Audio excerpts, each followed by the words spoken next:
Dun, dun, dun, dun, dun. Can you hear me now? Yes. Bum, bum, bum, bum, bum. What's up, party people of the AACL, the All-American Collegiate League?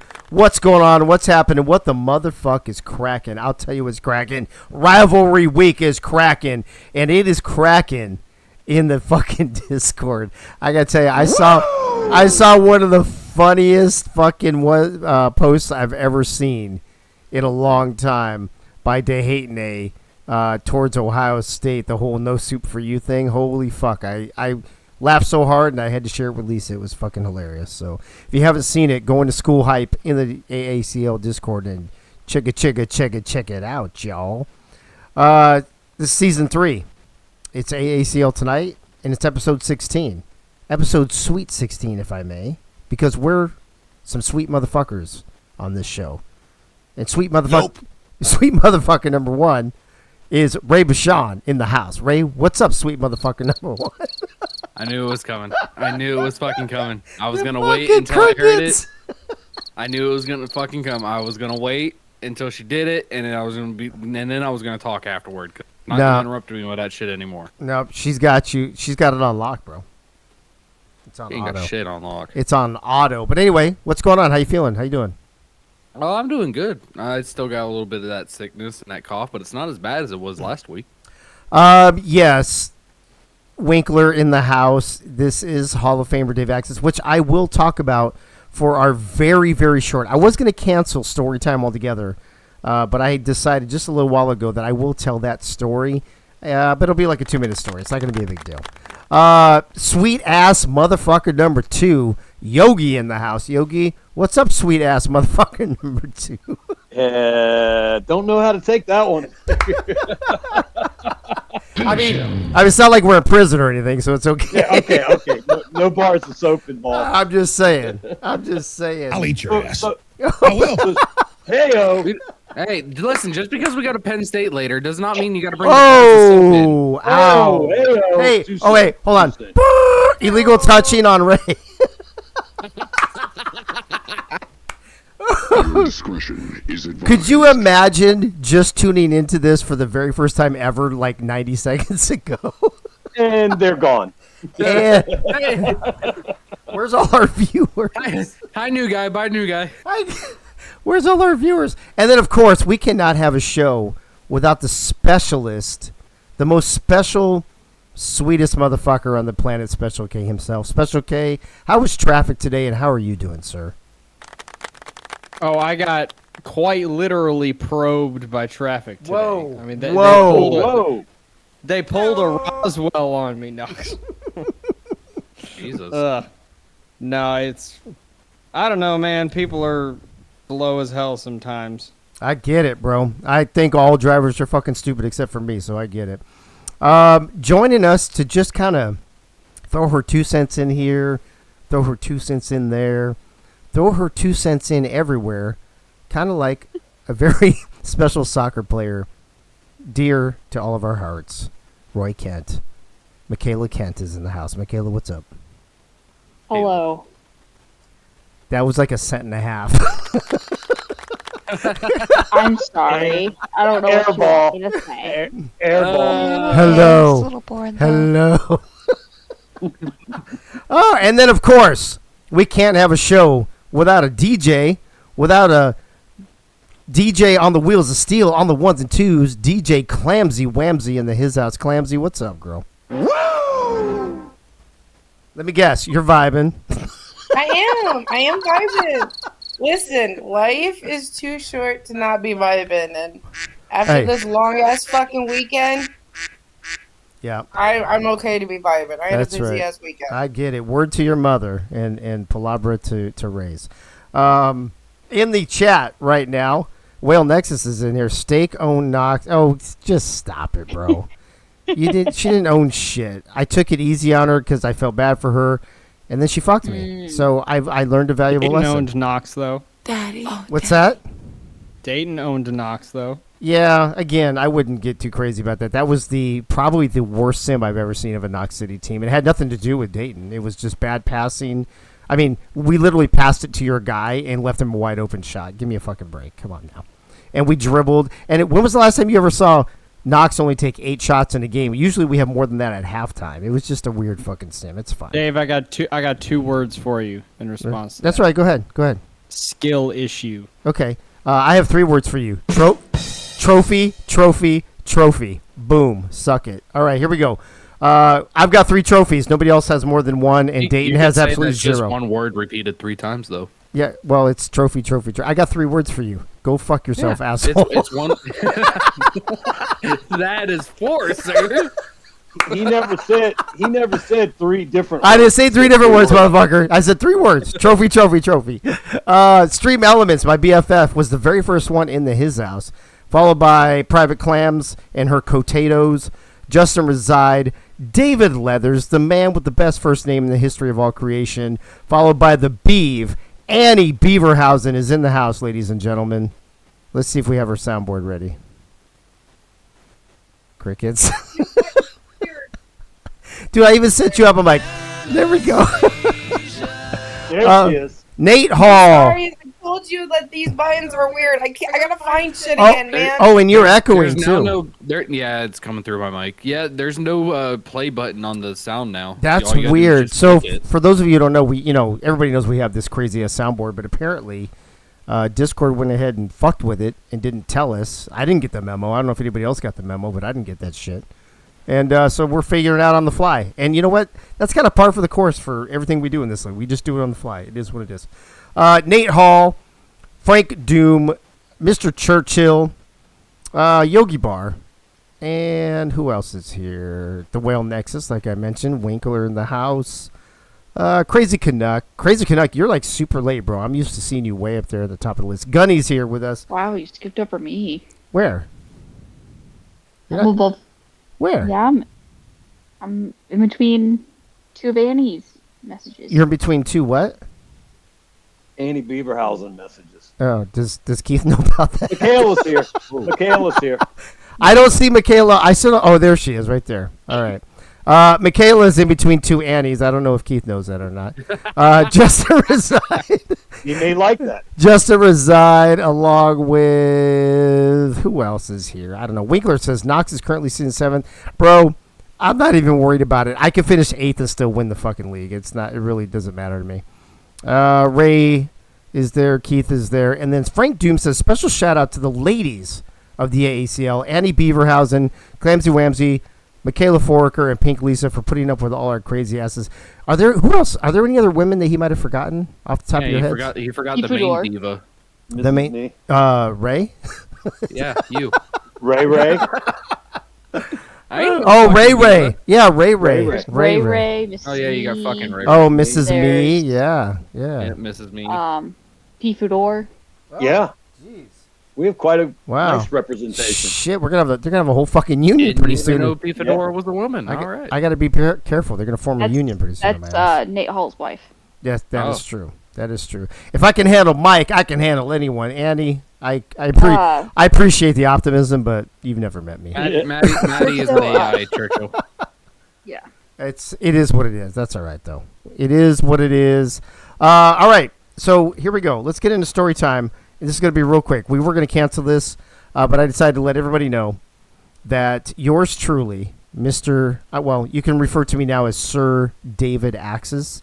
I have been knighted by Goals, the hockey sim league, and I am now, as of yesterday, officially a Hall of Famer for being a person who has contributed to the league. I came in season 2 and saved a franchise that I'm still affiliated with. I don't run anymore. I've turned it over. But more importantly, I produced and ran their not the very first draft because they just winged it. But after that, I want to say 5 or 6 of them in a row. I don't even remember how many. And kind of set the tone, which they said, those are their words, not mine. Set the tone for the drafts since, and I believe they're in like what season, Ray? Do you know what season we're in over there in Goals? Season 10. Season 10. So from season 2 to season 10, I've owned that team. And I think I did the drafts in season like 2 through 6 or 7, maybe 7, I think. Something like that. So story time is just letting everybody know that I am officially a Hall of Famer, and you may now refer to me as Sir David Axis from this point Or forward. if you listen to the game over there at Goals, you would understand that the announcers call him Alexis, so you can call him Madam Alexis if you want. Or every time you need a piece of information, you just say, "Hey Alexis," and then I respond, "Hey, go fuck yourself." All right, there we go. We're gonna do things a little different this Voice week. crack. I don't know what happened there. I may or may not be into a full bottle of wine and my first glass of whiskey. Oh God. Story. Oh, Jesus. Go ahead. Drunk Dave already? Old Smoky. Top of Old Smoky. Yes, sir. All covered with blood. All right. No wonder why you're so happy at not yelling at us before the stream starts. I know. Usually I'm telling you guys to shut the fuck, and I'm like, yeah, whatever. We're a minute late. It's cool. I bought you a bottle of rum last week. Really? Did you? Yeah, an Outer Banks one. Yeah. Did you drink it? No, it's Are untouched. you sending? Nope. Are you mailing it? Are you mailing it to me? No, I'm gonna come see you. Oh, okay, in that's next bad. I was few gonna say, dude, whatever you do, Yogi, don't send it post office. No, it'll never make it. It'll never make it. Justin resides, Sir Dave Axis Diva, trophy, motherfuckers. How about that? All right, here we go. We're gonna do things a little different. We're gonna talk about players of the week from the get go because we have so much to talk about with the playoff positioning and things like that. I want to talk about the stuff that are little shorter segments first before we get into all that long drawn out shit. So. First things first. Very, very interesting week for players of the week. I'm going to start with defensive player of the week, and then I'm going to tell you a little story about what happened with offensive player of the week. So, your defensive player of the week for week 14 is Booger Conway. Booger, what's up, Booger? 3 interceptions. There were 11 entities that voted this week. He had 3 votes. DeHayton had 2. JMS had 1. Frank Doom had 1. Ron Haynes had 1. Philadelphia Collins had 1. And Lutberg Von Rugen had 1. So a lot of candidates, I guess, this season. Or this week. This week, yeah. But Booger, I'm sorry, he had 4. I'm sorry, he had 4. Hayton had 2. And everybody else had 1. So that was the easy one. Before I announced this, I wanted to tell you, we had 4 people that got voted for Offensive Player of the Week. There was a 3-way tie for first place, so it was 3, 3, 3, and 2 for the thing. So I had the two people who voted for the person who only received 2 votes. I asked them to send me tiebreakers for the other 3. Well, each of them, of course, fucking voted for somebody different. So that brought on a second tie. So hold on. So that brought on a second tiebreaker, right? Right. So basically, there were 3 people left. They each voted for 1, so that eliminated 1, but I still had 2 left over. Then I went to another tiebreaker, and those motherfuckers voted for the same person.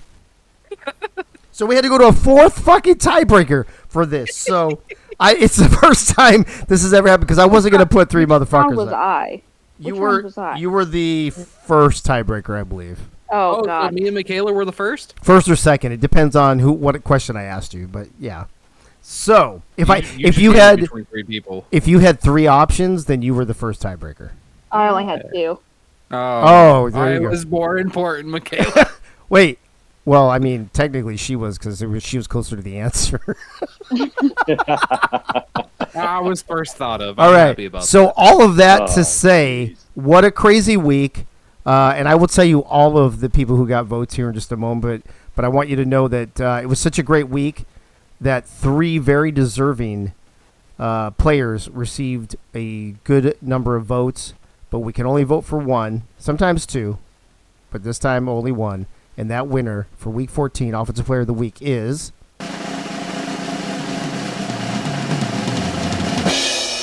Howitzer McRuns a lot. So check this out. And I'm not going to tell you how many people I sent tiebreaker votes to because I didn't do everybody every time because I didn't have that kind of fucking time to wait around.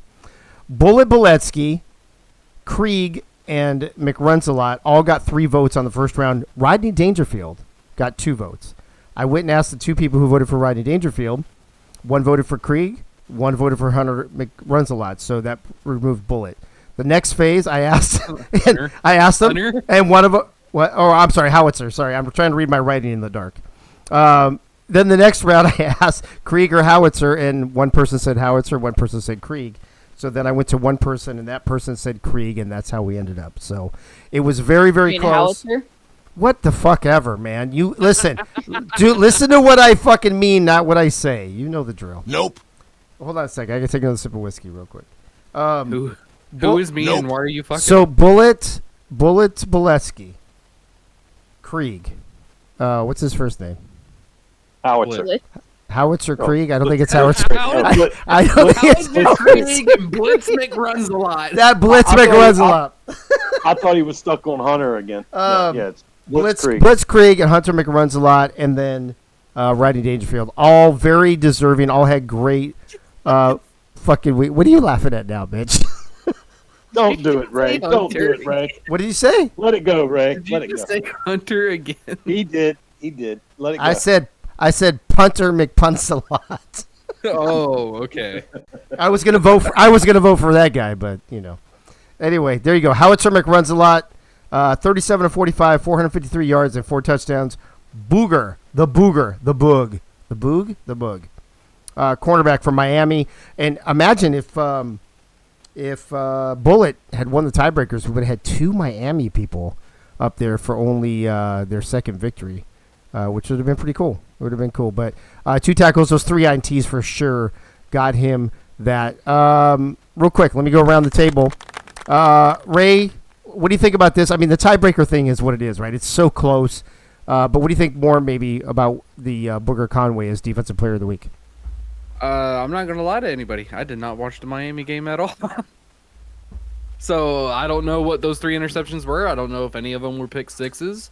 The only thing that drew me away from Booger Conway, I mean, 3 interceptions, as always, is impressive in a game. But the thing that drew me away was only 2 tackles and not really lighting up any other stat line and what I can tell at that point. So I personally didn't vote for Booger as Defensive Player of the Week, but it's pretty much well deserved. Yeah, I mean, he could have had 0 tackles. If you have 3 interceptions in this league, Yogi, that's pretty fucking impressive. What are your thoughts on the whole crazy ass tiebreaker between Bullet, Krieg, and Howitzer? I think you need to go to 3 instead of 2 next time, and then you'll have your tiebreaker. Holy fuck, bro! I mean, what a brilliant idea. I've never had to go this far before. Yeah, that's what she said. Heyo. Give them an odd number, but I think all the candidates, if you look, were all in big wins. Yeah, all deserving. Yeah, and all deserve. I mean, yeah, Kansas had a humongous win. Miami had a humongous win. Yeah, I get it. Yeah, I totally get it. Keith, what do you think about just overall offensive, defensive player of the week? It seems like each week as it's getting a little tougher to vote. Yeah, I think this week there was a lot of candidates on both sides that were pretty solid. I'm not surprised that it was pretty split. Split. Jesus. Wow. Hey, have you had too much whiskey as well? No, man. It's called having a job. It drains you. I'm sorry. I believe that's pronounced Joe, but go ahead. Yeah. Yeah, I mean those are the 2 guys I voted for. So obviously, good. Yeah, those are the 2. Yeah, so obviously I don't really have a problem with them. Let me actually hold on. I'm gonna pull it up. Let me look. Oh, I actually voted for these 2 as well. How about that? Yeah. I mean, Booger Conway, 3 interceptions in a game has been done 5 times in league history, I think, before today, and then Howitzer just going off through the air, which is. It seems like he's doing that more and more recently, which is good to see for Kansas. Ray, it looks like you voted for Rodney Dangerfield and Lutberg von Rugen. Yeah, sounds like I was the only one to go for Rugen. Yeah, Yogi had Bullet and Booger. Yep. Me and Keith. Let me see. Where's Keith? No, Keith, you voted for Krieg and Hayton. No, I didn't. Mm-mm. Bro, I'm looking right at it. No. Oh, you know what? Hold on. I DM'd you.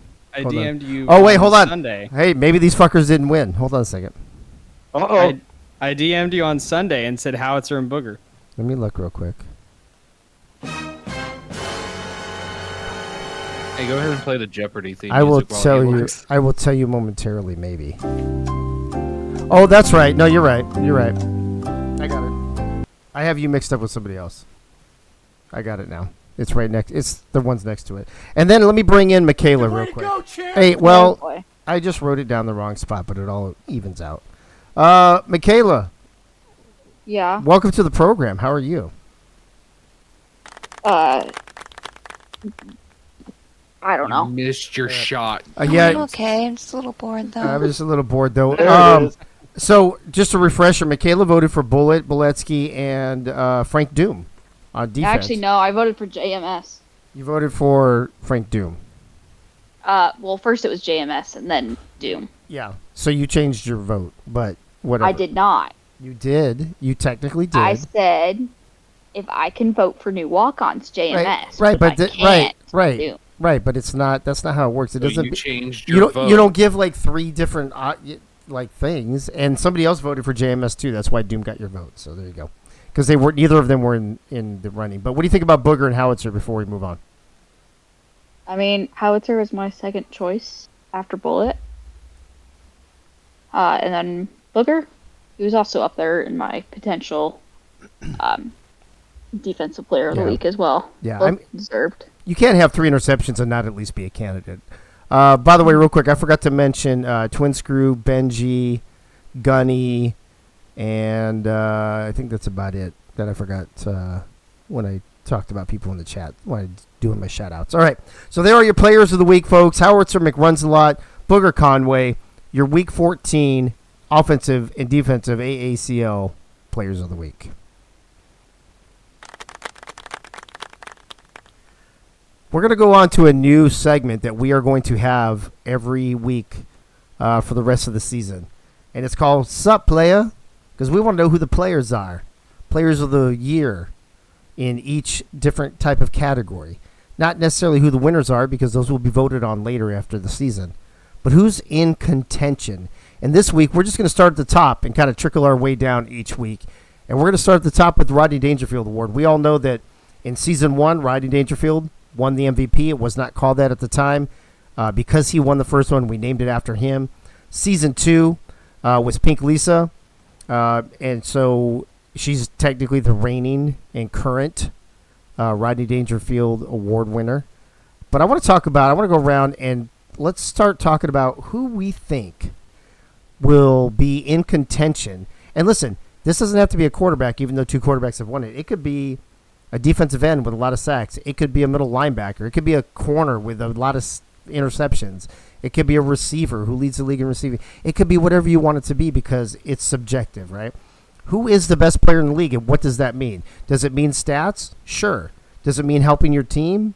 Sure. Does it mean clutch plays to have your team win games? Sure. It means a lot of things, and it's all subjective. So I want to go around, and I want to get the opinion of this panel to see, at this point, with only 1 week remaining and then playoffs and bowl games and then the championship, who do we think 14 weeks in the books is the player of the year, the Rodney Dangerfield Award winner? And I'm actually going to go backwards this time. I'm going to start with Keith and then work my way around the other way. Keith, you're the stat guy here for the AACL. You probably know more as far as the technical aspects of it. So throw us out some names and some stats and tell us who we might be considering for the Season 3 Rodney Dangerfield Award winner. Yeah, I mean, I think 3 names come to mind right away, and they're probably names that don't surprise really anyone. But I think to me the leader right now is Fillmore Slim. Right now, he is the only running back over 2,000 rushing yards. He's top 4 in rushing touchdowns, broken tackles, yards per carry. He has the most runs of 20-plus yards, on and on and on. We know that UNLV loves to run this dude a million times every game, and it's not often that he doesn't deliver. It seems like the only time when he doesn't deliver is when he gets hurt and they have to throw Spencer Briggs in there, he's no slouch himself, but he's no Fillmore either. I really think that he right now is my leader for the Rodney Dangerfield Award. I think 2 other guys that come to mind real quick, Robo and Guy Clausen. So shocker, the quarterbacks for the top 2 teams. Right. Yeah, but Robo, he has touchdown to interception ratio of 39-17. Is that the best? Is that the best in the AACL? That is the best by a wide margin. I think second is plus 14, and he's plus 22. He's number one in QBR. He's been sacked the fewest times. He leads QBs in yards per completion. On and on and on, and he's the backbone of that offense that right now is second in points per game. So, wow. I mean, he's definitely up there. And then Guy Clausen, of course, he's done it all for Penn State. I want to highlight that he's really done a 180 from what he was last year, because he was known as the guy that gets hurt all the time. But I also went back and looked. He was the only quarterback that had a negative touchdown to interception ratio last season. Wow. And this year, his is 34-22, so it's plus 12. It's not necessarily like top 3 in the league, but what a turnaround, right? Right, yeah, what a turnaround. And when you have someone like Blitzkrieg, who has started to come alive here in the second half of the season, and you have one of the best defenses to ride on, you don't necessarily need to be a hero. You just need to know how to make the plays that you need to make time and time and time again, and that's what we've seen from Guy this season. So let me ask a couple follow-up questions before we go around to the panel here. So you said Robo was number 1 in touchdown to interception ratio. Guy Clausen was in the top 3 or 4 or 5, whatever you said. Who are a few other quarterbacks that are in that conversation? I think a couple others that come to mind, even someone like Pink Lisa. Honestly, I know that she's thrown a ton of interceptions, and that brings her down. But among all of the statistical categories that we track, she's top 3 in everything passing.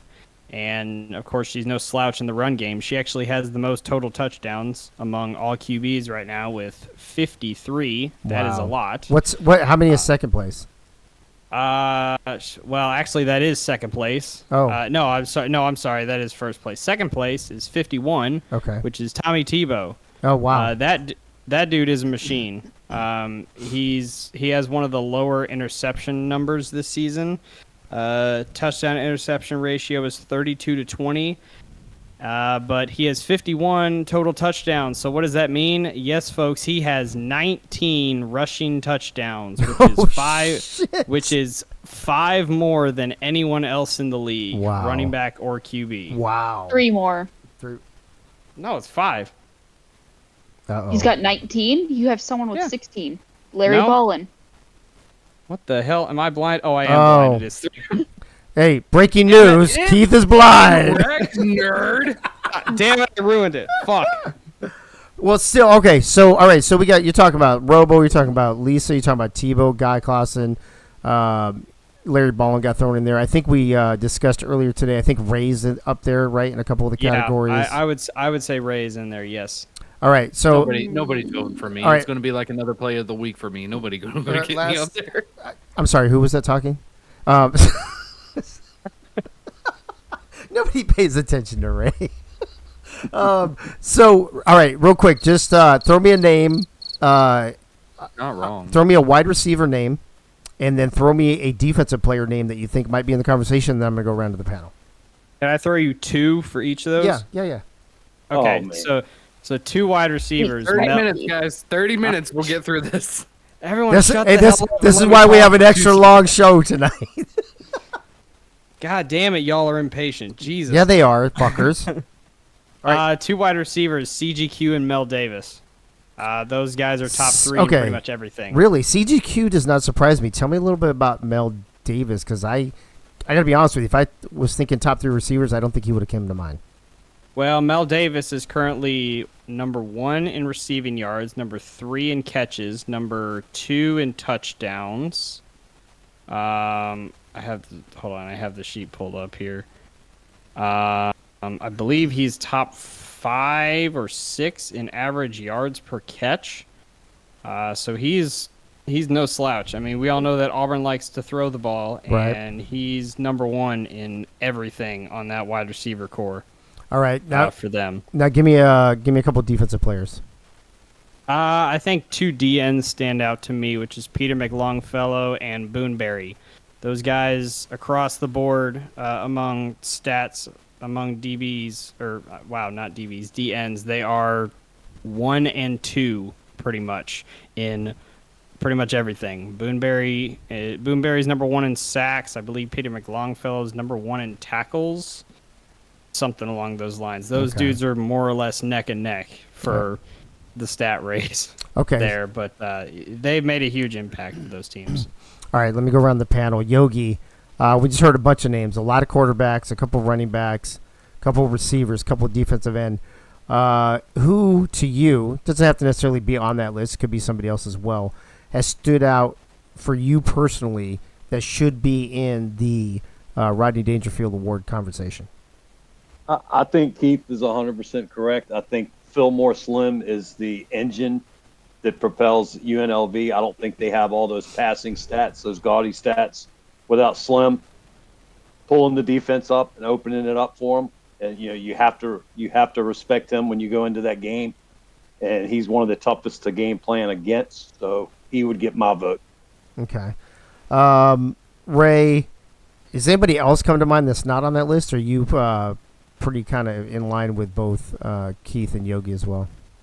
I had 2 names for offense, but Racy McMath. Racy McMath for RG. This is my last week on TueNight, everybody. I hope y'all had fun. That's fucking. Well, he did win. He did win Player of the Week one week. Yeah, that's true. He did. Yeah, he did. There's only one person I know with that kind of name scheme, and that's Tracy McMath. Okay. Yeah, that's not. It's not the same thing, bro. I had 2 names for offense. I had them in my head, but after listening over everything and having to hear Keith talk for 15 minutes straight, I forgot the second fucking name altogether. All right, what was the first one? The first one, obviously, we've already talked about him. Fillmore fucking Slim. Yeah. You can't sit here and go throughout this entire season and not hear his name get popped up every single week for a possible player of the game, because that man has literally ran the running game for his team throughout this entire season, and they depend on the back of Fillmore Slim for them to win games. Defensive side, y'all talk about Boonberry, y'all are talking about DeHayton, y'all are talking about Frank Doom possibly.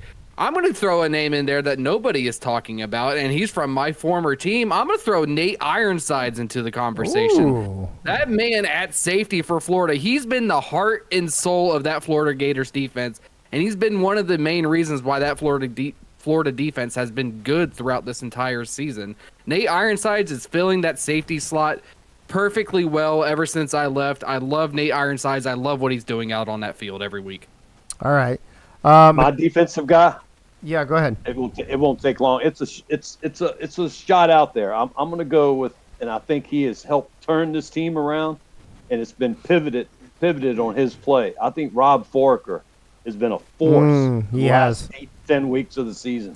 You know who? That's who I'm looking at. You know who I would put in that conversation, Yogi, with Rob Foraker is also Ron Haynes. I think Rob Foraker and Ron Haynes, very similar players, probably very similar stats without me having to actually check the books. Yeah. But when I would think about if I'm going to start a team with a middle linebacker outside of Navarro, obviously, it's probably going to be one of those 2 guys for sure. Michaela, I'm going to give you last word on this. Have there been any names that you're thinking of that we haven't talked about yet, or do you think that about 8 or 9 names that we've talked about are pretty much the names that we should think about when this award comes up on the ballot? There's only one person with a 100% completion percentage and a touchdown pass with no interception. Oh, God damn it. True. I'm sorry, who is that? Paulie True. I just want to say that. Never mind. On top of all the stuff he doesn't have. Isn't there a quarterback that came in for a play that got a completion percentage? I think there is. No. Backup quarterbacks are not, and AIs are not eligible. But not 100%, right? AIs are not eligible. But tell me about Paulie Truth, Michaela. Besides that one touchdown pass, he's also second in rushing yards and third. Third? Oh, here we go. Payback. I love it. Yeah, there's the payback. Hold on. Special K has to feed her cue card. card. Bogey. Bogey's okay. So he's third in rushing Bogey, yards. yeah.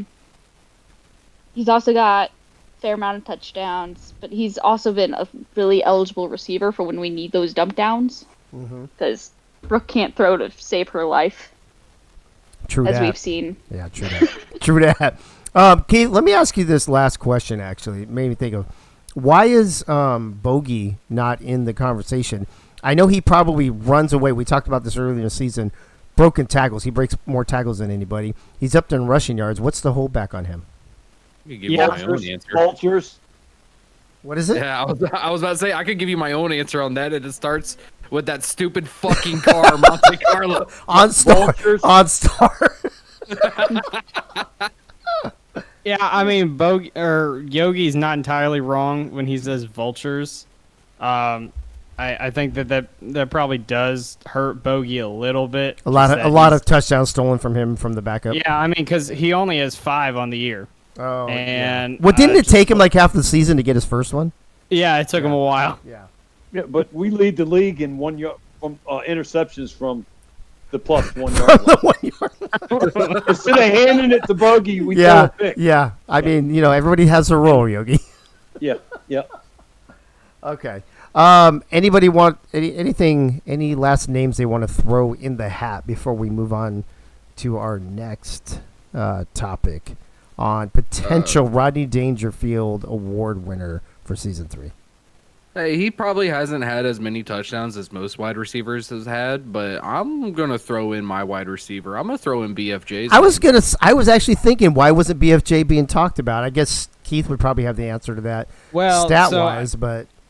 Well, I mean, I think we talked about this in our own little group chat earlier that I have kind of 2 tiers for best wide receiver right now, and BFJ kind of slots into that second tier right now. I think he's been there a lot. I just don't think that he's gotten as much love with the deep ball as he probably should get in order to be seen with some of the top wide receivers.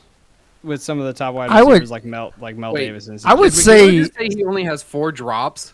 No, he has 4 drops. There's wide receivers out here with like only 1. Oh yeah. I would say if you have a curse named after you, you should be in the conversation. Is all I'm saying. Yeah, another wide receiver you can throw in there, but his biggest problem is he's probably in the top 3 in duos because he's got J-Rock with him. But Connor Darian's had a hell of a season and fantastic in the return game.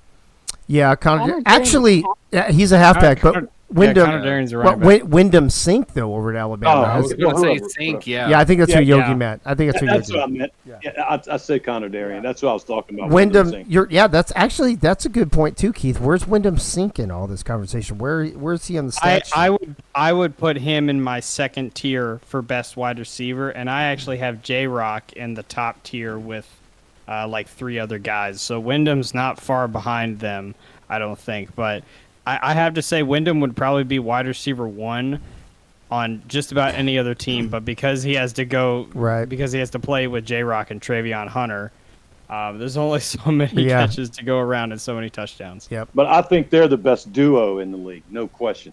In my book, I would say that we have some good trios in this league, and they're actually a good trio with J-Rock. I would actually say Nebraska probably has one of my favorite trios, and I'm not saying that just because I'm part of it. No, I'm not. I'm actually not saying that just because I'm part of it. But Mrs. Me has made a considerable difference on that roster since joining Nebraska. And this is where I was going to... Sorry, I'm going to cut you. This is where I was going to jump in and see, why are we not talking about Mrs. Me? I know she jumped in midway through the season, but ever since she's jumped in, you're calling her name consistently during games. She's been the top wide receiver for Nebraska since she's jumped into this. Yeah, at the expense of Speedy and Dave. Yeah, I agree. Exactly. Oh, Justin, it's funny. I'm not necessarily being a homer. I'm trying not to be a homer. But, I mean, if you see the names Dave Axis, Speedy Gonzalez, and Mrs. Me on your fucking schedule, you're going to fucking make some adjustments. That's all I'm saying is that trio stands out. Along with that Alabama trio, I would think. There's a lot of good trios, wide receiver trios. There is. All right, we're going to move on. I think we beat that horse to death. But so a handful of quarterbacks, a few running backs, a couple wide receivers, a couple defensive players potentially in the mix for Season 3 Rodney Dangerfield Award winner. Next week, we'll start talking about maybe offensive and defensive players of this season. And I'm going to go back somewhere in the chat. Somebody asked me if there was going to be walk-on award or something. And right With now, Justin. okay, just in my head, there will probably be a walk-on of the year and a freshman of the year, since those are two different categories, and we have so many people. I don't know if you guys remember a couple weeks ago, Wink gave us that information. I flashed it up on the broadcast. There's a lot of people in both those categories, so I think they probably deserve their own award. So we'll probably add that to the awards this year. I would like to also mention that Fillmore Slim is a freshman, but he is also in the talks for the Rodney Dangerfield Award. Would we also include him for the best freshman? So the award, yeah, you would vote on him that way, but He's a redshirt freshman. he's a regular freshman, but he's Okay. The way it works here, like it worked last year, and I'll give you an example here in a second, is that you vote. They are in the categories for all of them, but you can only win one award. So, for example, Lisa won both the Rodney Dangerfield Award and the Quarterback of the Year Award, but because she won the higher award of Rodney Dangerfield, the Quarterback of the Year defaulted to the second place, which I believe was it Marco? Who was it? No, Butch. Yeah, it was Butch Menor. Yeah, Butch Menor. So Butch Menor got that. Yeah. So nobody's going to win more than one award, just so we can spread the wealth here. So that's how that works. But when it comes to the ballots, we don't do that. If you make a ballot for 4 things, you're on the ballot for 4 things. That's the way it works. So, all right, let's get into our rankings now. That's why I wanted to get that stuff out of the way, because I didn't know how long it was going to take. So, weekly rankings, weekly records, both on this graphic. Week 14 records. You see Penn State and UNLV, the top 2 teams who have been for quite a while, sitting there at the top, followed by a trio of teams with Alabama, Kansas, and Nebraska. Florida and Tennessee right there on the bubble, along with Iowa, LSU, and Virginia Tech. So a lot of interesting games. Syracuse on down, along with Auburn, Missouri, Ohio State, Notre Dame, Miami, have all been eliminated from the playoffs, but are playing spoiler here for the rest of the season. And we've got some intriguing games starting tonight. Auburn and Alabama, Ohio State, Penn State. Can Ohio State fuck up Penn State's bid for a number 1 seed? Can Auburn fuck up Alabama's quest for to be comfortable in that 10-5 versus the 9-6 clusterfuck that I think there will be? Can Alabama give Auburn a loss, and then depending on what happens in the Notre Dame game, maybe Auburn's the first team in the history of this league to go from the championship to the toilet bowl in one season? There's a lot on the line here this week, so it's going to be fun. I'm glad that it's rivalry week, but let's get to the KMPR, and then we'll go around the panel. So your week 14 KMPR is... Okay.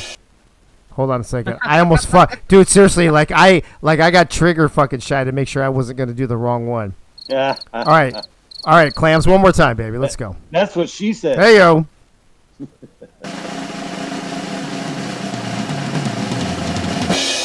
I definitely didn't want to do the fucking one on the front. Oh, shit, baby. Whoop, whoop, whoop, whoop. Call 911. Call 911 because we have a new number 1 in the KMPR, and their name starts with a big CORN. Huskers. The Corn Huskers. Oh.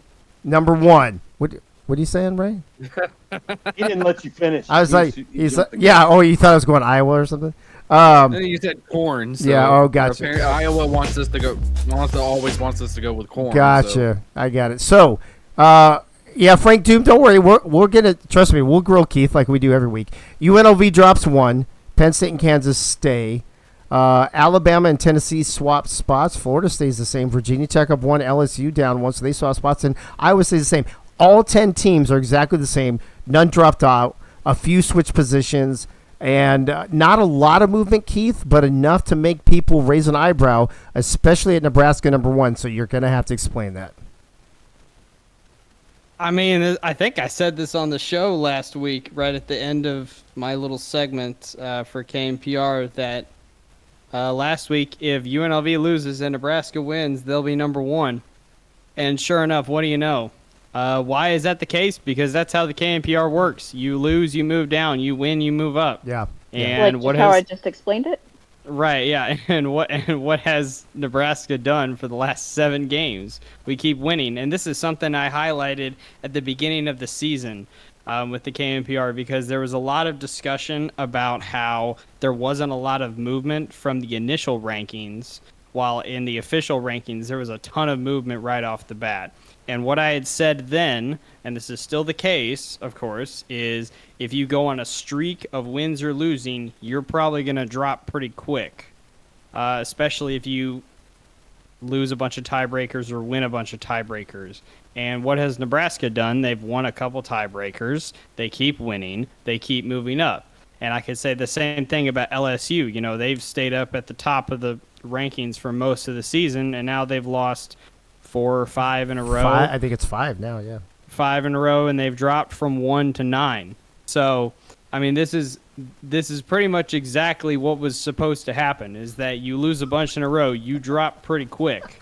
Dude, the chat is fucking killing me. People are saying rig. Justin Resides like, if Nebraska's number 1 in the official ranking, there's a whole can of worms to be open. And Crazy Canuck is agreeing with him. This is a formula-based ranking, though. Yeah. Right. You have to keep that in mind. Right. It's not merit-based rankings like what the official rankings, I'm sure, is. The KNPR does not have eyeballs, people. It just looks at who won, who did they beat, where was the game played, and how much did they win by. And that's pretty much it. And then it shuffles all the teams around from there. Right. So those of you in the chat, just know KNPR is a formula. And the official rankings are done by anywhere between 8 and 13 ADs and league personnel on a weekly basis who vote.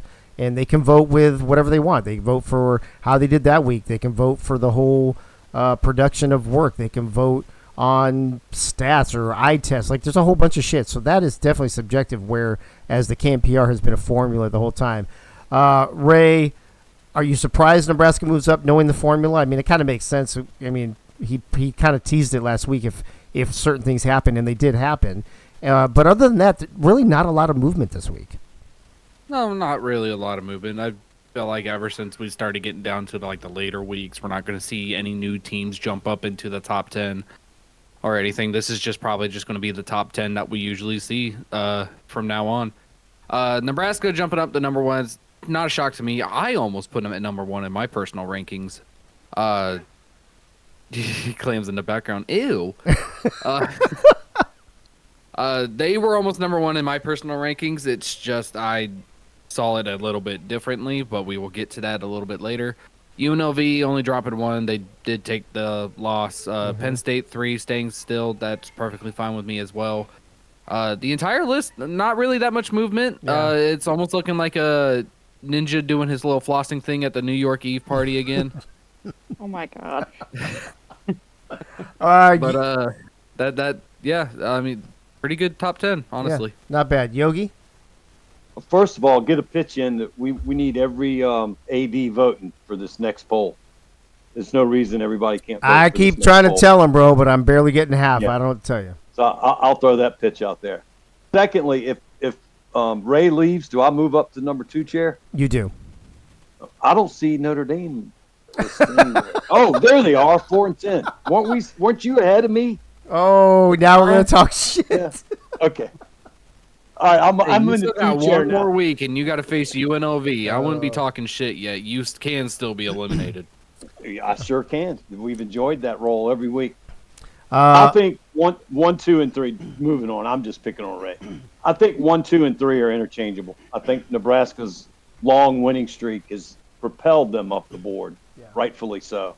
I think Kansas's big win against UNLV solidified them at number 4. Alabama's been hit and miss. Tennessee wins 1, loses 1, wins 2, loses 1. Florida is the one to watch. Yeah. And I like the whole top 10. I can live with all of that. I'm not surprised though. I mean, Nebraska beat Penn State, right? UNLV beat Penn State, but UNLV also beat Nebraska. So in my eyes, UNLV. But that was in overtime. Yeah, but UNLV, I think, because they've swept those 3, for me, is kind of the clear-cut number 1. But again, KNPR is a formula. Michaela, last word on this before we get to our official rankings. I guess, based on the formula, one team's got to move up, another team's got to move down, depending on wins and losses. Yeah, and to be honest with you, because of the formula, because we know what it is, I don't have a problem with any of this actually. I think it's. I really, Keith, I really feel like it's kind of settled itself out now at this point. I mean, that's what I've been saying it was gonna do. Y'all just needed to wait 14 weeks. No, for we're impatient motherfuckers. We're not waiting 14 weeks for shit. And you listen, it's not 14 weeks. If you take all my vacation breaks and shit, it's been like 20 something weeks. Yeah, whatever. It is what it is. All right. Week 14 official rankings. This is going to start kicking off here in just over an hour, I think, tonight. The official rankings going into rivalry week. Rivalry week are. That's easy for you to say. We have a new number one. Now, I didn't vote it this way. Like I said, I feel like UNLV is still technically the number one, but UNLV lost. Penn State won. They switched spots, but Nebraska doesn't move. So I think the voters in their eyes still feel like with a 2-game lead, Penn State, UNLV are the top two teams in the AACL. But they do think that Nebraska is the best 9-5 team out of the rest of them, followed by Kansas moving up one. Alabama, kind of a big mover this late in the game. You know, we're not going to see those big 3, 4, 5 spot jumps like we did earlier in the season now that we're down to the nitty-gritty. So moving up 2 spots, quite a big deal. Especially, I think they only beat, was it Syracuse? Like, it wasn't like an impressive win. But Tennessee loses, and they drop 2 spots. So that is kind of intriguing to me as well. Florida drops 1. Virginia Tech up 1. Iowa drops 1. And LSU hanging on by the hair of their chin there at number 10 does not drop out. Syracuse and Ohio State both receiving votes, but not enough to crack the top 10. Ray, it's super tight, right? You've got 1, 2, 3, 4, 5 of those teams. Half the poll is within a game of each other. Definitely. I agree with Penn State being number one. Welcome back to being number one in the official ranking, Penn State. God damn, it only took you like 7 weeks to fucking get it right back. I'm surprised you say that because with the same record, Ray, head to head, UNLV crushed Penn State. So why do you think Penn State deserves to be number one? It's like every single damn week I have sat here and said you should always base it off of what has happened last week and who did they beat. But it's a body of work also, bro. You can't say, oh, because Syracuse won last week, all of a sudden they're the number one team in the nation. I didn't say that. And that's kind of where you're going. And Syracuse didn't win last week. So how about that shit? Bad example. So fuck you, Ray. You sound like the KNPR formula. Exactly. I mean, it's my own fucking formula. I always look at it last week. I don't care what you did 2 weeks ago. I don't care what you did 3 weeks ago. I'm looking at what you did just this previous week. That makes sense now. That makes sense. Wrong way Ray formula. It's upside down. Jesus. Penn State went into the swamp and took down the Gators, a feat that everybody thought wasn't going to fucking happen because I've said it every single week. If you go into the swamp, you're going to get drowned by the Gators. Penn State took my saying. We're not talking about UNLV because that was a glitch. Penn State. I'm not talking about UNLV. What are we talking about then? I'm talking about how, if you had Penn State at number 1, why is Nebraska going against Tennessee not seen as a bigger? Because Tennessee was ranked higher than Florida. Yeah, Tennessee was 4. Why is that game not ranked higher than the Penn State Florida game? Y'all only won by 7 ball. Penn State dominated Florida at home. That's why. You only won by 7 against Tennessee. Meanwhile, Penn State went into the swamp and stomped the Gators down a fucking mud hole. Hey, by the way, drained the swamp. I think she's talking about the fact that Kansas beat UNLV and Nebraska beat Tennessee because of course, like those 4 teams were all. I think they were all in the top 5 last week. They were. So and so there's a big old jumble up there, and not a ton of movement happening. Well, so here's the other interesting thing, Ray, and then I'll let you finish. Is that Tennessee only loses to Nebraska by 7, but they dropped 2 spots. That doesn't make sense either. They had to come back to do it too. Let's not forget Nebraska was up 35-14 at halftime. Yeah. So okay. Yeah, Ray, go ahead and finish. All right. Since everybody wants to judge me for what I'm saying right now, here was my top 10. All right. Number 1, Penn State. Got the win in Florida. Dominated Florida in the swamp. Hard feat to do, by the way. Number 2, I put Nebraska. Nebraska's win against Tennessee was impressive. Okay. And again, Nebraska with that 7-game win streak now, you can't stop them from being up there. The only reason why I didn't put them at number 1 is because they only won by 7. If it was the Nebraska team we thought that we knew, they would have fucking beat Tennessee by 17 easily. Yeah, they had held that lead for sure. Exactly. Number 3, I put Kansas. I put Kansas above UNLV in the ranking because Kansas pulled off the upset, and they were the giant slayers everybody was claiming they were. And they are. Number 4, I put UNLV. Even though they lost to Kansas, they didn't lose by that much, but they lost enough for me to drop them 3 spots after pretty much dominating the past few weeks of being number 1. Number 5, I did drop Tennessee down 1, only because I can't put UNLV above Tennessee right now. Or Tennessee above UNLV, you mean, yeah. Exactly. I apologize. Number 6, I put Alabama. Impressive win. Not enough to go up that much. Yeah. I only give you a spot extra. Number 7, hey, Virginia Tech, I bumped you up 2 spots. I'm giving you fucking credit. Shit. I'm giving you credit. You beat LSU, a ranked team. Congratulations. You fucking dominated LSU, might I add. It was impressive. I gave you 2 spots. Number 8, Florida. I drop you down 2 spots. Again, you fucking went into the swamp. You're supposed to defend your territory. You got stomped out by Penn State. You got stomped out by CGQ, Blitzkrieg, Guy Clausen. You let DeHatenay get a fucking interception. You almost let another fucking random motherfucker get a goddamn pick 6 on your asses. Terrible performance in the swamp. Number 9 and number 10 was kind of a wishy-washy for me. I didn't feel right keeping Iowa in there in the top 10 after their terrible performance. Mm-hmm. So number 9, I put Ohio State. Yeah, they had a great game. For putting them there. So Nate Hall, just so you know, he said seriously, Ohio State received vote. You received a vote, and that was it. Yeah, I put Ohio State at number 9. I felt like they have deserved to come back into the top 10. I didn't care about their record. I looked at who they beat, and they deserve to be back in the top 10. And number 10, I said I couldn't keep Iowa in there. I misspoke. I couldn't keep LSU in there for obvious fucking reasons. Yeah, I get that. That was a tough one. Iowa took the last spot for me in my top 10. Okay, so first of all, in the chat, Crazy Connect says, "Holy fucking shit, Ray!" with a compliment for Penn State. Unbelievable. And then Frank Doom says Penn State loses to UNLV and got blown out by Kansas by 30. UNLV loses to Kansas in overtime and blew out Penn State. Ray is just a UNLV hater. Not that simple. UNLV hater? I've been voting for UNLV to be number 1 for the past few weeks now. How the fuck is that being a UNLV hater? I would say, here's the thing. I don't agree with Frank, you being a hater, but I would say dropping UNLV from number 1 to number 4 for losing to the number 2 team. Yeah. I'm sorry, number 14, 15, whatever Kansas was last week. Knowing that Kansas is the giant killer already, that seems like a pretty far drop rate for me from 1 to 4 for them. For me personally. If let's put it like this, if UNLV did lose to Penn State and it was number 1 versus number 2, I wouldn't have dropped them down that far because it's only number 2. But you lost to number 5. That's the problem, and you lost big time to number 5. What was the score? I don't even remember. It was bad though, right? It was 46-40.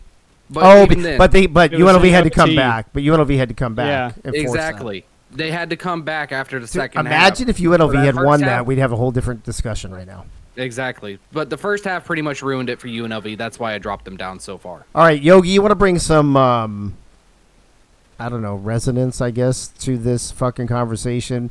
Because the rest of us are all over the fucking place right now. I clearly think that Penn State UNLV are still the top 2 teams, with Nebraska being 3rd, but there's a lot of opinions out there. What is yours, and what do you think about this new ranking?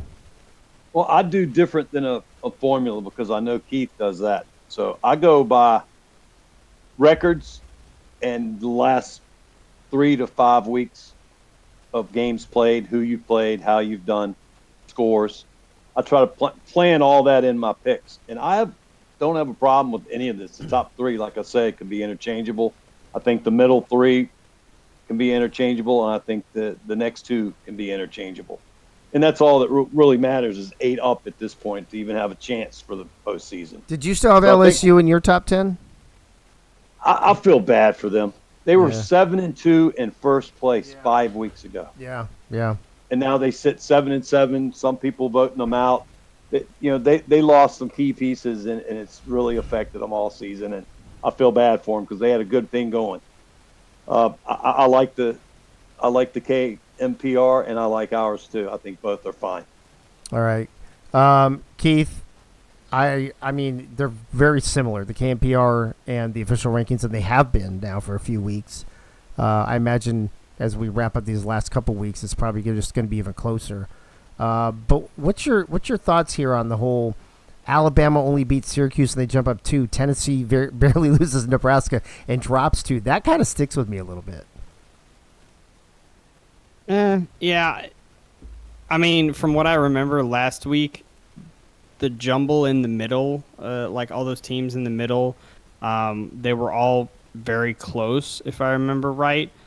So I'm not super surprised that there was some more movement there. I feel like generally, if you look week to week, that area of the rankings probably has the most movement anyway, so that doesn't surprise me a whole lot. I am surprised that Penn State jumped UNLV, though.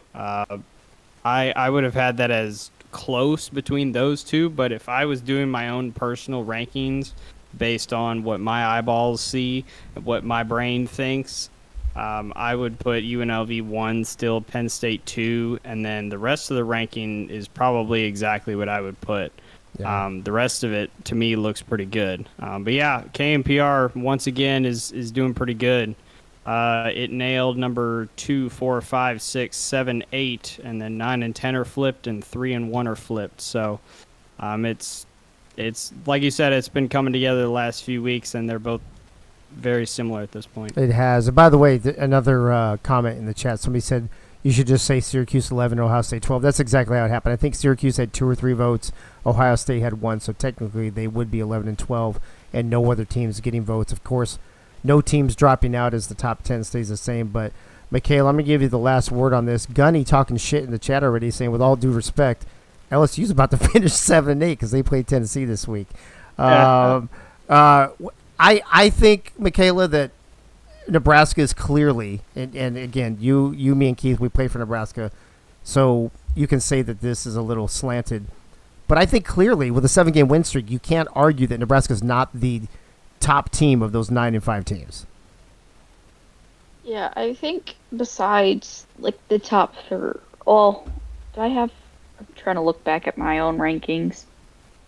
I guess I had almost everything the same besides the bottom 2, and the top 3 are just messed around. I had basically everything in the middle the same.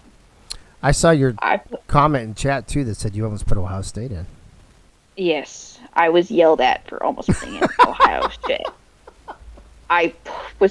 We were talking after a game one day, and we're just like, oh, I'm just going to put it in my rankings. And then I just said what it was, and I put Ohio State, I think, either 9 or 10 for some odd reason.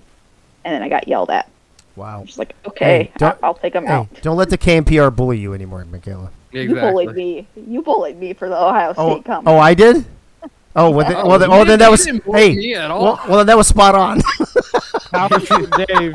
I bullied you? I don't remember that. I actually don't remember that conversation. It was you, Justin Rezai, and Keith. Oh, we were all. Yep. Was it on voice chat? Yeah. Was it on voice chat? Mm-hmm. Oh, maybe that's what it was. I was thinking. I don't remember that DM, but okay, that makes sense. I was about to say I didn't get bullied at all, and I put him at 9. Listen, Ohio State. I do not think Ohio State is a top 10 team. I don't even think they're a top 11 or 12 team. To be honest with you, I probably would put Missouri above Ohio State at this point. Yeah, I would too. And as a matter of fact, where's Missouri on? Did I forget to put Missouri on the list? Oh no, they're right there, 5 and 9. Yeah, I would put Missouri and Syracuse above Ohio State for sure. But all right, Michaela, wrap up your last thought. We're gonna move on. That was pretty much it. All right, Saying that I had teams that thought. You would put Missouri above Ohio State, even though Missouri just gave Miami their second win? Yeah, because I think Missouri talent is just talented. I think outside of Nate getting hurt and giving Ryan Davis the ball, who, by the way, I think Ryan Davis, we didn't talk about him. We talked about players of the year. I think doesn't he lead the league, Keith, in like yards per carry or something like that? Or yes, he does. Yeah, so he's a beast. But outside of that, what do you do with the ball? Name me a wide receiver from Ohio State in 3 seconds. Yeah, Nate Hall is like bottom 2 in touchdown passes among QBs. Yeah. And I know that he gets hurt a decent amount. Still, I mean, there's 11 other games where he has. Without Ryan Davis, I think Ohio State would be down there with Miami, to be honest with you. I think Dave just goes, name me a wide receiver at Ohio State, and my brain just froze. I'm telling you, who are the wide receivers for Ohio State? I don't even fucking know, bro. My brain just goes, Ty Bird, Trent Rivera. Oh, Trent Rivera. Who else? Yeah, I had a cornerback. Isn't Jalen Washington one? I don't even fucking know because they don't fucking catch any balls. Ty Bird? Yeah, Ty Bird is one. I don't know. All right, let's get the fuck out of that fucking conversation. Let's talk about fucking playoffs. Playoffs. Talk about playoffs. All right, listen. Not a lot has fucking changed. The locks up at the top, UNLV and Penn State for sure. I mentioned in my Daily Pink today, all Alabama has to do is win tonight, and they've got a fucking playoff spot. If they lose, it's a clusterfuck, and you never know what's going to happen. But Alabama, Kansas, Nebraska, they're fighting it out for those seedings. I think they're going to be okay. The teams that need a life raft thrown to them are fucking stranded on an island right now, like Gilligan there. Florida and Tennessee, man. If you lose, there's no fucking guarantee you're getting into the playoffs. Gunny, Michael Jenkins, thank you. Michael Jenkins is a fucking AI, I think. He's an AI. Yeah, so it's like that's even worse that I know an AI over the fucking humans there. Your 7-7s there. You like the little fucking icon there? That's 7-7. Iowa, LSU, and Virginia Tech. Listen, Iowa has to play Kansas. That's going to be rough. LSU has to play Tennessee. That's rough. Virginia Tech has to play UNLV. That's rough. I would not be surprised to see all three of these teams get swept. Then you're looking at 7 teams, and out of those 7 teams, we're probably going to have 6 spots. So I'll go around real quick. I don't want to spend a lot of time on this, maybe 4 minutes at the most, so you each get a minute. Ray, if you take UNLV, Penn State, Alabama, Kansas, Nebraska, Florida, and Tennessee, don't include the Iowa, LSU, Virginia Tech, who's the odd man out? So I can't include the 7-7. You cannot. Okay. For the purposes of this this particular situation, you cannot. All right. Do I want to go the funny route or I want to go the logical route? No, always go the funny route, bro. It's the show, you know. Go funny route. Okay. Fuck Nebraska. Fuck Ray. No. If I'm gonna go like the weakest option here, I'm probably gonna go Florida. Honestly, their offense hasn't been looking good here recently, and I know it's because of a glitch. They were awarded a win, but even during that game, yeah, but they won big last week, right? No, you were just talking. Were you just? They lost by Penn State. I'm sorry. I'm sorry. Penn State. Yeah, you're right. My bad. Yeah, they didn't do anything good against Penn State's defense. Yeah. And we're going based off of these top teams. I got to go Florida. Okay, so you think Florida's out? Yogi, UNLV, Penn State, Alabama, Kansas, Nebraska, Florida, Tennessee. Tennessee has to play LSU. Florida has to play Syracuse. Kansas has to play Iowa. I mean, there's 3 tough games there. Who's your odd team out? Out of the 7-7s? No, of 8-6s. Yeah, of the 8 and 6s and 9 and 5s, which one of those teams would not make it if we only do 6 teams? I think I want to say it would be Florida. I think Tennessee would make it the last spot. So you think Tennessee beating LSU is a better chance than Florida beating Syracuse? Well, then you come into tiebreakers. I mean, Tennessee beat Florida. Well, there would be no tiebreaker if one of them wins or one loses, though. Yeah, I'm talking about if they both win. If they win, okay. I'm also sitting here comparing the quarterbacks. I mean, do you want Rodney Dangerfield, who's been talked about player of the game or player of the week for multiple weeks now, or do you want Tommy Tebow? What, you mean the Tommy Tebow we just talked about as one of the top quarterbacks in the league?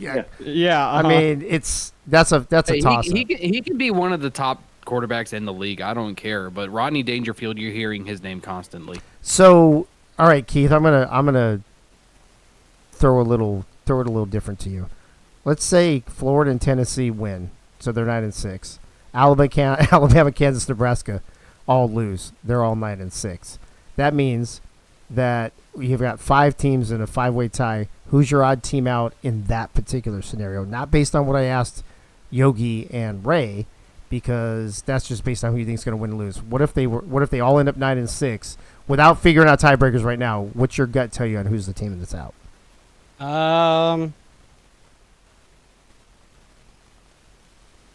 I mean, if you're talking about performance the last couple weeks, I'd say Alabama, honestly, because they laid an egg against Iowa. They barely beat Syracuse on the road, and then they would lose to Auburn at home to end the year. That's not a very good stretch to end the year. Florida and Tennessee are both just they're kind of like a box of chocolates, as Forrest Gump says. You never really know what you're going to get.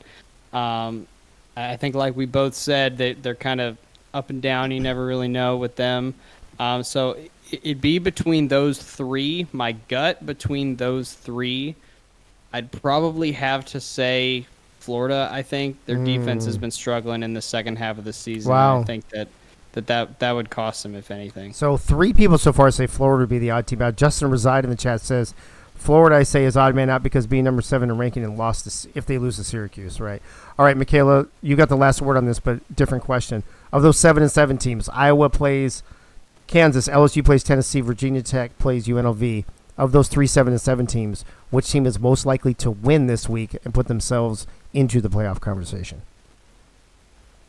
I'd say the only one that has any 50-50 chance of winning would be LSU.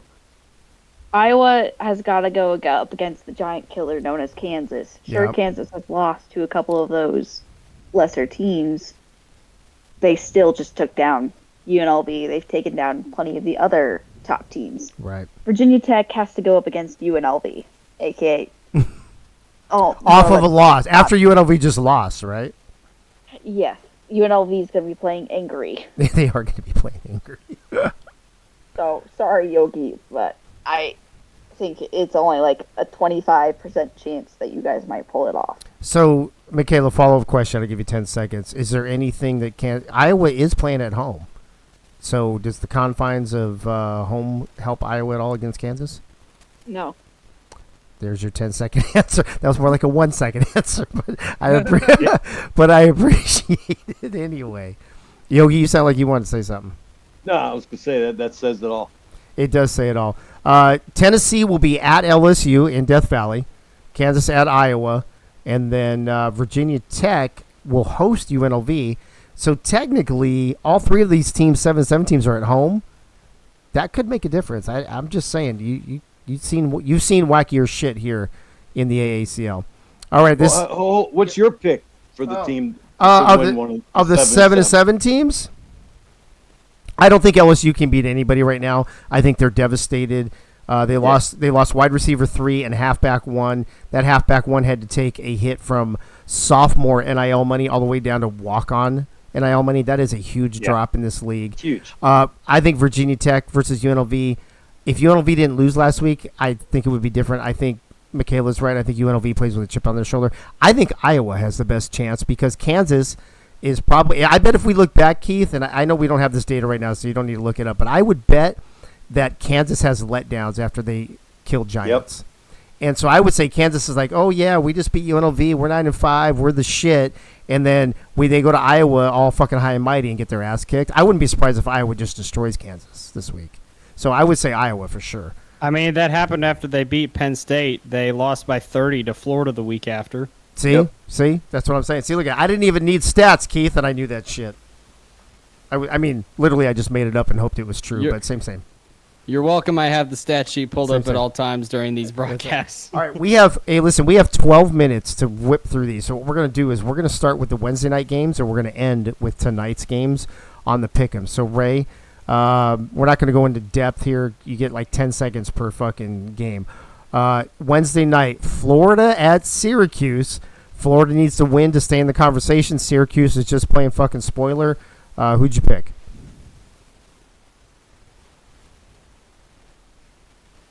I guess Ray's not with us anymore. Ray. bro. Ray? Sorry, we saw flashing lights. We saw the flashing red and blue lights outside, so we thought something was going on outside. Was some chick putting stickies on your car? Sticky note. No, apparently there's some little thing going on with the fire department, and they're just going around handing out free shit. No, okay.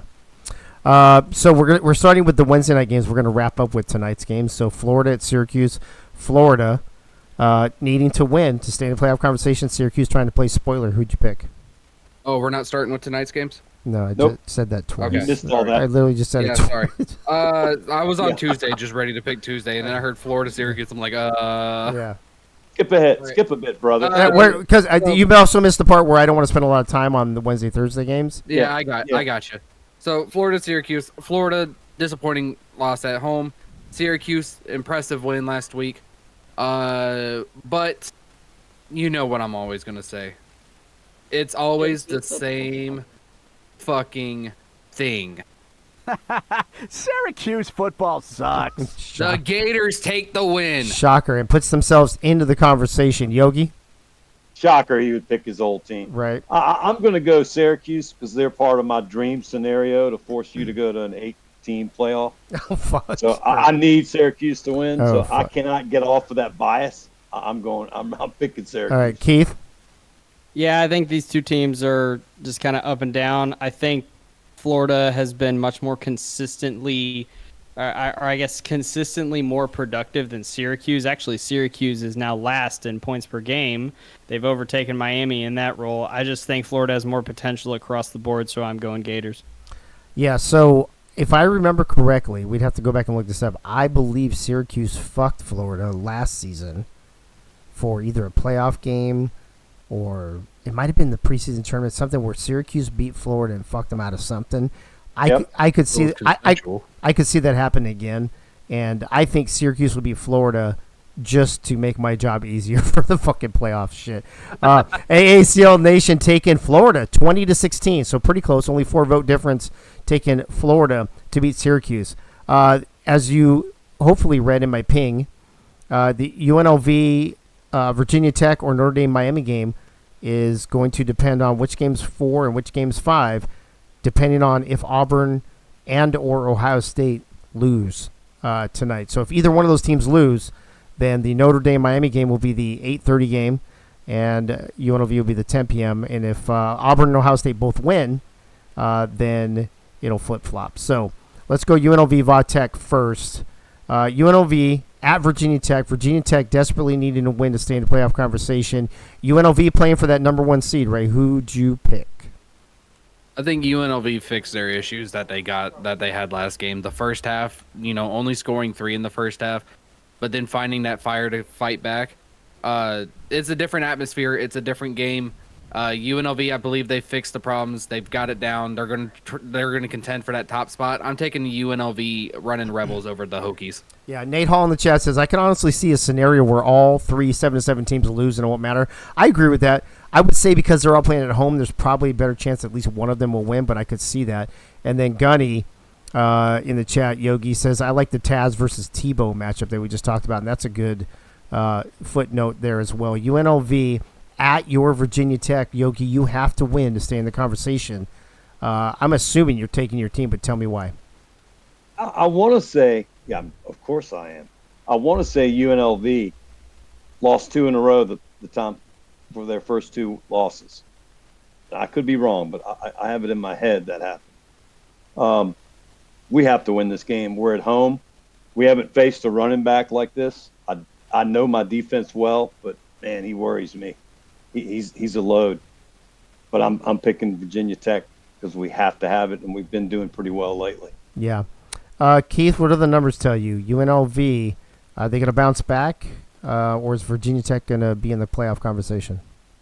Yeah, I mean, just the last few weeks, one of these teams is on a 3-game win streak, and one of them is kind of all over the place. And the 3-game win streak is Virginia Tech. You would think it'd be the opposite. UNLV. Yeah, you would think it'd be the opposite. And honestly, statistically, these teams are a lot more similar than you would think. And honestly, dude, between the 3, 7, and 7 teams, I have a feeling that for some reason Virginia Tech is the most likely to happen. So I am saying screw it and taking Virginia Tech. Wow. Michaela, I forgot to go to you on the Florida-Syracuse game, so give me that one first, and then give me your UNLV Vodtech pick. I think for all the wins, I went for the Syracuse upset because why not? It'd be hilarious if it happens. Right. It's always hilarious when Wink and Eagle go at it, but go ahead. Mm-hmm. But for the UNLV Virginia Tech Hokies, I know I did give Virginia Tech like a 25% chance of winning several minutes ago. But I have faith in that 25%. So I voted for Virginia Tech. Well, UNLV has doubled up Virginia Tech 23-12 in the pick'ems. Yogi, I love. Let me make one more point on that. Yeah, game. Go ahead. I think it's a variable that may play out. We go pretty deep in our wide receiver core, so I've got 6 guys that I can count on. It seems like in games. Right. We added one of our special walk-ons who took over a role. He's been great ever since he started somehow. And I think that's going to be the variable in the game is how deep we go in wide receivers. I think we're going to have to throw to win. Yogi, it's always about how deep you go. But in football, that's here's kind of what I'm thinking. I'll tell you what I hope happens, and then I'll tell you what I think is going to happen. I hope Virginia Tech wins because I would love to see them make the playoffs. But I think UNLV will win because I cannot see them dropping 2 in a row, being the best team in the AACL over the last half of the season. Like I said, UNLV, AACL Nation almost doubled up 23-12 in favor of UNLV. So I'm taking UNLV, but I'm hoping. Oh, actually, you know what's funny? I'm taking UNLV now, but in the pick'ems, I actually picked Virginia Tech. So there you go. Yeah, apparently my heart's more important than my head. All right, one more quick point we've overlooked. The reason this is a rivalry game is because that's our old quarterback and wide receiver over there. That's so right. It kind of is a little grudge match. That's right. Robo, and who's the wide receiver? Britton. And Dougie. That's right. Maddie too. Yeah. But she wasn't with us. I will say, Dave, you're sitting here talking about you don't see UNLV dropping 2. Yeah. You said the same thing about Penn State before they dropped 2. Yeah. Right. Well, there's your good luck charm. Thank you. You're welcome. David Leather in the chat saying Dave's hedging his fucking bets. Fucking A. Fucking A. All right. So that brings up the other game on Wednesday night. It's going to be Notre Dame at Miami. Notre Dame, believe it or not, has a chance to get out of the toilet bowl. And so this is the game I wanted to wait till we broke it down. I'm going to go back to the playoff thing just real quick. I want you guys to see this. If Auburn loses and Ohio State lose, then remind me, Ray, then Notre Dame has the tiebreaker over both those teams, and then head-to-head, Auburn beats Ohio State, so Ohio State goes to the toilet bowl. Does that sound correct? Yes, sir. Yes, sir. Now, if Auburn wins... Now, by the way, I needed to let all you Missouri fans out there know Missouri cannot make the toilet bowl.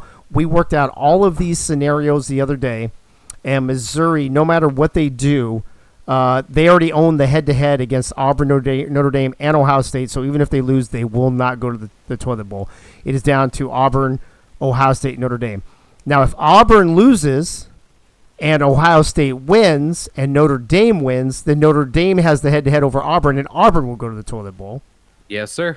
And then if Notre Dame loses or Auburn and Ohio State win, then Notre Dame automatically goes to the toilet bowl. So there's a lot of shit going on there, but Auburn, Ohio State, and Notre Dame are your 3 teams that are in contention to play Miami in the super-duper toilet bowl. That being said, it looks like we're going to go long, but I don't give a fuck. Notre Dame at Miami... Ray, I am hoping that you're going to pick your team. I'm pretty positive that you're going to pick your team. But tell me why Notre Dame's going to take care of Miami coming off their second W of the season. Of course, I'm going to choose my team, and it's very obvious. I don't want to lose the fucking Miami. We're gonna do everything to go out there. We finally got a taste of a W after so many damn weeks of just taking straight L's after L's, and we got close with one, but we lost it. We finally got a W under our belt. And we finally have a way to get out of this hole that we are in, to get out of the toilet bowl conversation, and just hand it off to somebody else. Just give it to somebody else. I'll throw the interception of the toilet bowl invitation to you if you want it, but we don't want it. Why the hell would we want it? Of course, I'm choosing Notre Dame over us. We finally found that groove that's working for us. I feel like I found everything that needs to go for this offense and this defense to click together. And plus, if you take that U and you split it out into two Oh, L's. here we go. Oh, here we go. Fucking here we go. All right. I'm not losing to fucking Miami. Yogi, Notre Dame and Miami. Notre Dame, really nothing to play for except for trying to play, not be in the toilet bowl. Miami, just trying to ensure that Notre Dame plays in the toilet bowl. Because if Miami wins, it's Notre Dame Miami next week again, back-to-back weeks. But can Notre Dame pull this out and at least make it an argument here to find out who's going to be in the toilet bowl, or is Miami going to take care of business? Well, when I go to pick this game, I got to deep in me, it's like I want Ray to win and get out of the toilet bowl, but it's evenly matched. I could see it going either way, and I think you bring the entity Greg Soto in, and that team is changing with what he had to work with. Yep. You're going to see more change next year. I think he's going to outcoach them, and the deciding vote was, I think the Beeve wouldn't think I loved her anymore if I didn't pick. If you didn't pick Miami. All right. Keith, what say you, Notre Dame, Miami? Yeah, I think this is a tight matchup, too. Miami has looked better since Soto took over. I think we can all probably agree on that. The one thing the one thing in my head that I have about this game is that Notre Dame just played, I would argue, their best game of the season, their most well-rounded game of the season. And so you would think that going into this week, they're probably not going to have that. But if there's one team that you feel like you can beat without your A game so far this season, just looking back at how all the teams have done, it's Miami. And I just think Notre Dame on offense has looked a lot better than Miami. And, of course, Miami's defense is still in the basement of the AACL. Yeah, that's the problem with Miami for sure, yeah. Right, that's been the problem all season. And I think going against Ray, who, as we've talked about, is very, very good. He is good at what he does. I think it's going to be too much for Miami, so go Irish. All right. Michaela, do you agree with Keith? Or do No. No? All right, tell me what you think. I basically chose. Wow, Keith, did you? I didn't even finish my sentence, and she was already saying no, bro. Go ahead, Michaela. She loves going against me, dude. Apparently. This is what I have to deal with all the fucking time. Oh, Michaela, go ahead. I put Wednesday night as my night of upsets. I liked how. Wow. I liked how Miami looked last week. Their defense was picking off Missouri left and right, and with Blue Flink Lisa going to be making an appearance, I think Miami will get even more picks. Okay. Against Wrong Way Ray.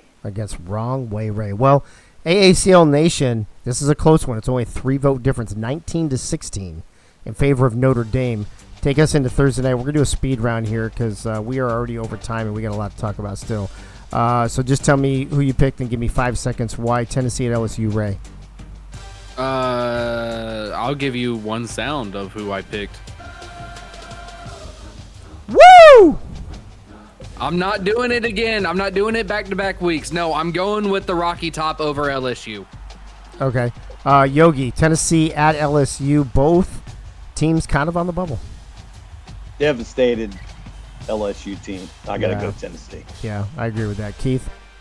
Yeah, I've got 2 stats here that kind of summarize LSU's fall.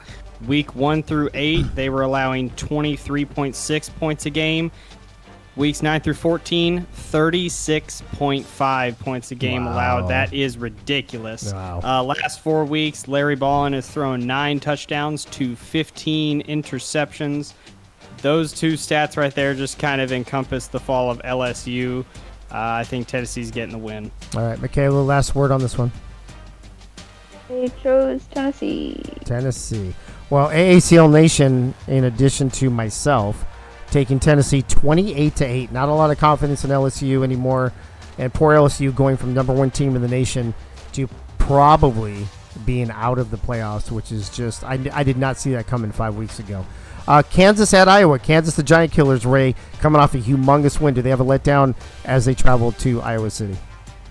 There ain't going to be nobody getting fucking Swifty in that Iowa stadium. when they come in. Kansas just going to dominate Iowa. All right, Yogi. I agree, 100%. Kansas is going to dominate that game. Okay. Keith, any love for Iowa at all?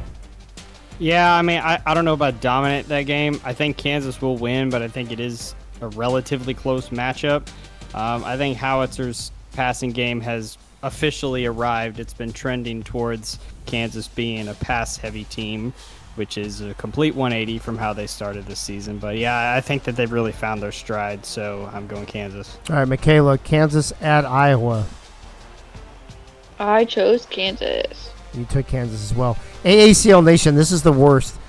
I don't know how many humans Iowa has over there, but they only got 2 votes. And those 2 votes were Korn and Guy Clausen. And I think it's only because Guy Clausen remotes every fucking he did not choose Kansas. Okay. So 33-2. Nobody in Iowa having confidence in their own team, which makes me want to take Kansas, which I did. But I would not be surprised if Iowa is the team to win of those 7-7 teams. Last game of the night, or of the week, I'm sorry, before we talk about tonight's games, Missouri, Nebraska. Ray, Missouri coming off that loss to Miami. Not only was it a little embarrassing to lose to Miami, who had only won 1 game, but it also knocked them out of the playoffs. Is Missouri just done and deflated, or do they have a little left in the tank to try to upset Nebraska with their seedings? Well, if they weren't done and deflated after losing to fucking Miami, they damn sure just going to get fried by Nebraska and their stack of trio wide receivers. Nah, Cornhuskers taking it all the way. All right. Yogi, any love, any hope for Missouri at all, or is their season over? I mean, it's already over playoff-wise, but you know what I mean. Yogi's muted. Yogi, you're muted, bro. Yeah, I was sneezing. Sorry. Are you allergic to Missouri? No, just ball air gets me every year. I think Nebraska's defense is what carries them in this game, and I think that's what's going to prevail in the end. I'm going to go Nebraska. All right. Keith, I mean, obviously we feel like Nebraska's going to crush, but do you think Missouri has it in them to come back, or do you think that just was like just the most deflating thing that could happen to you to get a double? Almost, they kind of got double tapped, right? Boom, you lost to Miami. Boom, you're out of the fucking playoffs. Yeah. I mean, really, I was trying to look for some statistical advantage that Mizzou had besides Lorenzen has a positive TD interception ratio while Brooke doesn't. But as we've all seen, it doesn't really matter because Nebraska's won 7 straight and Brooke keeps throwing picks. Yeah, Mizzou's defense is just rough, and I think that it just does not bode well for them. Nebraska's taking this one. Hey, for those of you who are wondering what the fuck's going on with the timing, yeah, we're running late, but it's the end of the season, and this is a big show, so I don't fucking care. My goal now is to be off by 8:45, so the kickoff for Auburn, Alabama will be at 9:15, and we'll push Ohio State, Penn State back to 10:30. Michaela, why is Nebraska going to beat Missouri tonight? Tonight? Or fuck this week, whatever. You know the game I'm talking about. Well, we have a high-powered offense. If you don't look at Brooke, he just doesn't exist. And then we also have like good cornerbacks. We have Randy Brooks, who is tied for first with picks. Ooh. I think Jeremy Lawrenson's gonna go in and throw a ton of picks. Might not be Randy catching them, but we'll get some interceptions out of him. Gotcha. AACL Nation overwhelmingly confident in Nebraska, 31-5 in favor of the Cornhuskers. That takes us back to tonight's games. All right, Ray. Auburn at Alabama. Auburn playing to stay out of the toilet bowl. Alabama playing to try to get that number 3 seed in a mini clusterfuck, if you will, of a couple other teams. Alabama at home. Auburn 2-0 in the series, I believe, if I put in the ping earlier. Beat Auburn in the rivalry game last week, and then the next week, I think that rivalry game was like a 1-point game, and then the next week Auburn just destroyed them in the playoffs. Obviously, 2 different teams. Does Auburn make history potentially to go from championship to toilet bowl and lose this game, or do they right the ship and stay away from the toilet bowl? It's like you said, it's 2 different teams out of the previous seasons. Auburn's not what Auburn used to be anymore. I would like to see history being made. Auburn's going to lose to the Alabama Crimson Tide. Okay. Yogi, same question to you, bro. Alabama playing for seeding. Auburn trying to stay out of that toilet bowl. I think that Alabama duo and trio of wide receivers is just going to be too much for Auburn's defense, and they're playing at home and they have a lot on the line. I think Alabama's going to come through. Keith, are we overlooking Pink Lisa and the wide receivers? I mean, the trio wide receivers with Krista Shalizzi. It's who'd you mention earlier? Mel Davis. Mel Davis, and then Gavin Duke. Gavin Duke. That's a pretty good trio as well. Does Auburn have what it takes to beat Alabama? You know what? I think they do, actually. In my notes for this game, I literally wrote in all caps, prepare for fireworks. I feel like this is one of those games where the over-under could be 80 plus. I know that both these teams love to throw the ball a ton. They also throw a lot of picks, but that just makes the games more entertaining, doesn't it? It does. It's great. I really just think that Bama has looked more consistent the last few weeks than Auburn. Granted, when they're not running the Colorado playbook, which I'm assuming that they're not going to. Like I said, I just think Bama's looked more consistent, and I think that's going to give them the edge. So I'm going to go Alabama. I also took Alabama just because I would like to see history made. Going from the championship game to Toilet Bowl would be fucking just epic. And AACL Nation agrees with all of us. Alabama, 31 to only 6 for Auburn. I mean, the mighty have fallen quite a bit. That goes into the last game we're going to talk about tonight, which is our nightcap game tonight. But then I'm going to also ask Michaela first about the Auburn-Alabama game because I almost fucking forgot about her again. I mean, I did pick Alabama, but I feel like Auburn does have that secret weapon in the tight end turned wide receiver 4. Oh, Clamsy Wamsy, yeah. She's, in my opinion, in the running for tight end of the year. Yeah. I feel like she can help Auburn at least make it a fair fight. Yeah, I agree. I think Clamsy definitely top 2 or 3 tight end in this league for sure. Yeah, I mean, although I got to be honest with you, I wouldn't put it past Auburn. For the one game for Pink Lisa, Mel Davis, and Shalizzi and all them to show up, it would be this game, right? Probably. Last game of the night for us to talk about. That's your nightcap game tonight. Ohio State at Penn State. The two teams that have gone at it the most in the AACL Discord, in the School Hype channel. Ohio State, nothing to play for except trying to stay out of the toilet bowl and upsetting Penn State's number 1 or bid for a number 1 seed. Ray, Penn State at home. I know you're a little high on Ohio State because you put them in your top 10, but is it enough to go into Penn State and try to snatch that potential number 1 seed away from them? I said it in the previous pick. I want to see history happen. I want to see Auburn go from the championship to the toilet bowl. So you need Penn State to win. But you're facing a dominant Penn State team. I don't see any way Ohio State wins this if they couldn't win any of the previous games from before.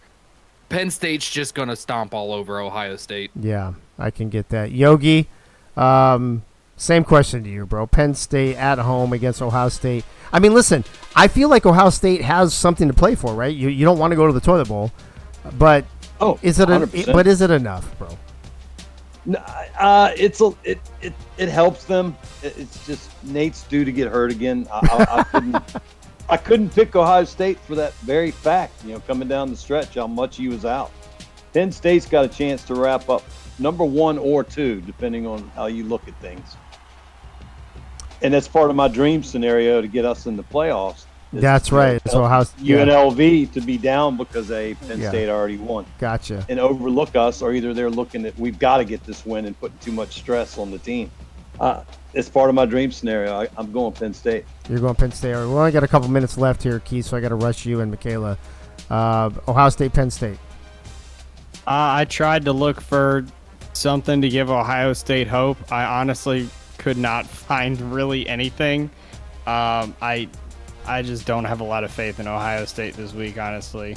Yeah, Michaela, you going to make it a clean sweep here on the panel? Yeah, I picked Penn State. It's no question. Yeah. AACL Nation 32-5. So that's one of the 3 worst games as far as the picks go. 32-5 in favor of Penn State.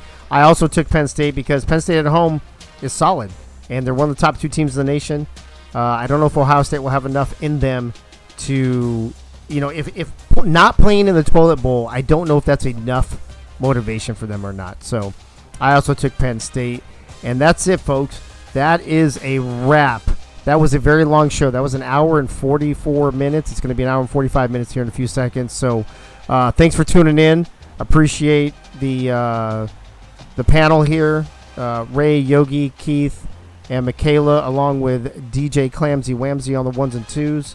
And we'll be back in 30 minutes at 9:15 to kick off the first game of rivalry week, which is Auburn at Alabama. Auburn trying not to get into the toilet bowl. Auburn fighting with a couple other teams to try to get that number 3 seed. We'll see what happens here in about 30 minutes when we see you. Thanks to everybody in the chat as well, and we'll see you shortly. Peace out.